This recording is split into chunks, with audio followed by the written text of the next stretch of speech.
Hey, grade 9. I hope you're enjoying your snow day, number 2. So I've never had 2 snow days back to back, but safety first for one thing. I hope you're staying off the streets. They are not fun to drive. And well, wait a second, you're in grade 9.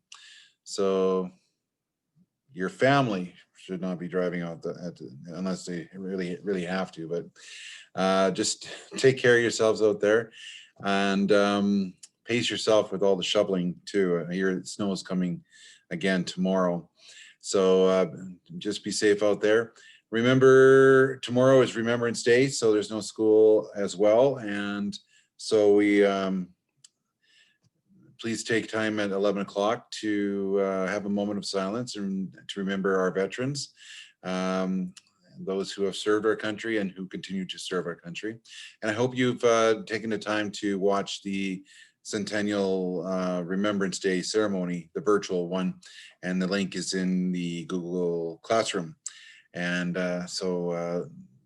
thank you to all the students who participated in making that video a reality, and they all did a wonderful job, and I hope you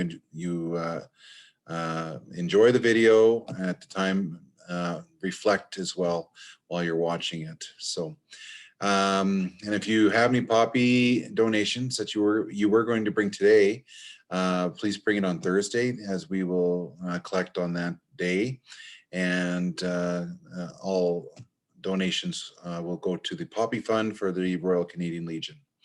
And so if we can help them out, that'd be awesome.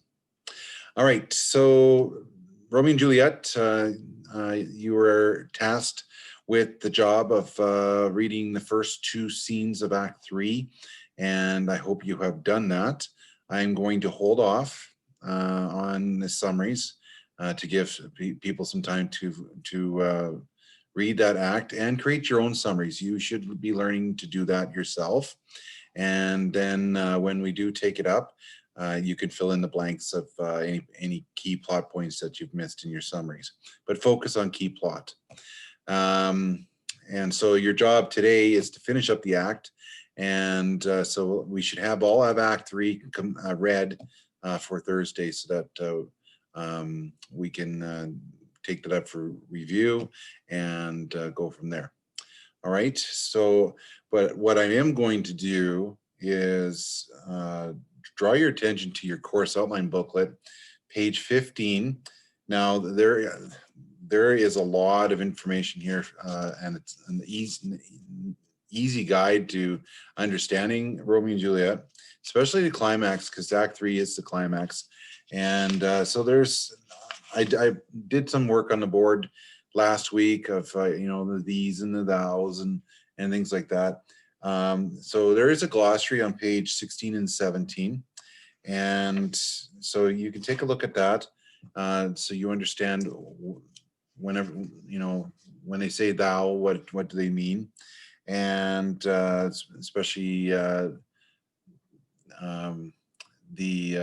not the contraction, but the like they are, and then we have thou art, and so you are, that means you are, and things like that. Thou dost, you do, and so thou is you. And so take a look at those words for glossary. And there's also a glossary on page 18 about dramatic devices. We've spent some time talking about irony, foreshadowing. We've also done soliloquy, and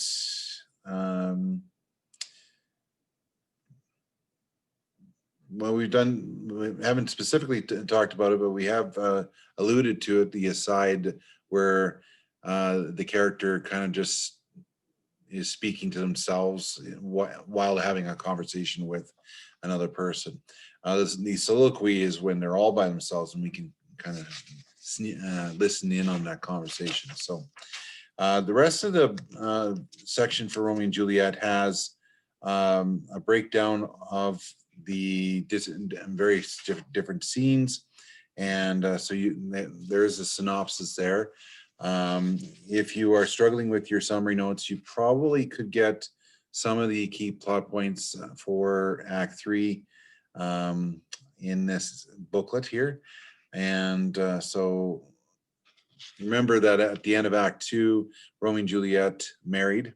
And so now we're having the after effects of that marriage.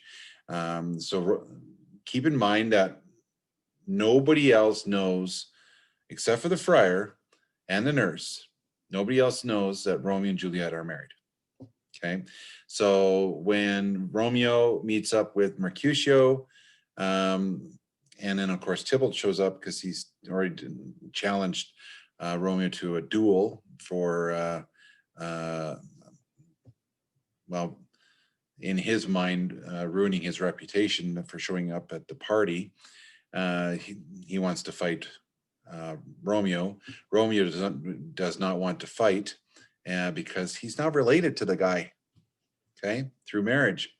And Mercutio is like, why won't you fight this guy? He's challenged you to a duel. It's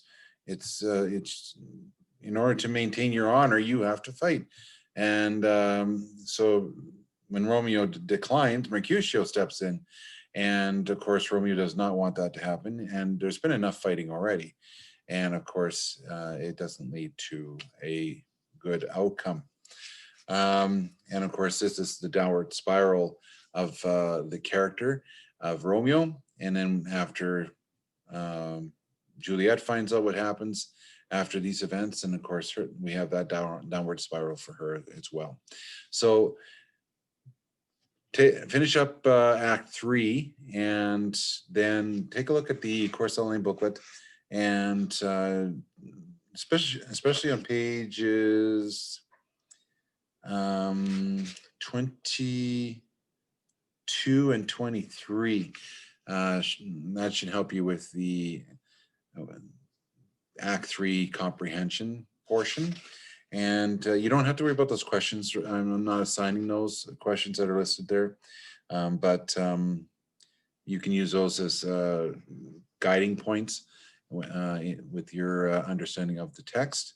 And then when we get back, we'll take up everything for review. And but I do want to see your summaries, your attempts at summaries when I submit that. So I'm going to be looking for that when I mark your summaries, and I would like to see your take, and then of course what I give you later on. Okay, and forgot. Okay, research paper, that's coming up, and so November 30th is the deadline. That's your last chance to submit for marks. And I've had maybe a couple people show me briefly what they have for a rough draft, and that's the 12th. So that's Thursday. So not a whole lot of time to get that to me for proofreading. So I would like you to get somebody else to proofread, maybe a family member. I got my mom, well, I asked her first, and then got my mom to proofread my papers when I wrote them, and I would write so that she would understand what I'm talking about. She may not necessarily fully understand the topic, but at least she gets the gist of it. So check for mechanics, and so that's punctuation and grammar, and be sure that you have your topic question and your 3 discussion points. Okay, and you've introduced that in the introduction. I would recommend you focus on the body first, and then the conclusion, and then the introduction. To go in order, I know some people like to do that, but then sometimes you get stuck when you're writing the introduction and you don't know where else to go. So write the body, get right into it right off the bat in your rough draft, and then do your conclusion, because then you can sum up everything that you've discussed, and then final thoughts, and then actually formulate a decent introduction. Okay, so you got that, and then you have your tombstone. So I wouldn't read, I really would not recommend that you leave things to the very bitter end of November 30th, especially with two major projects. So paper's worth 20% and the project is worth 25.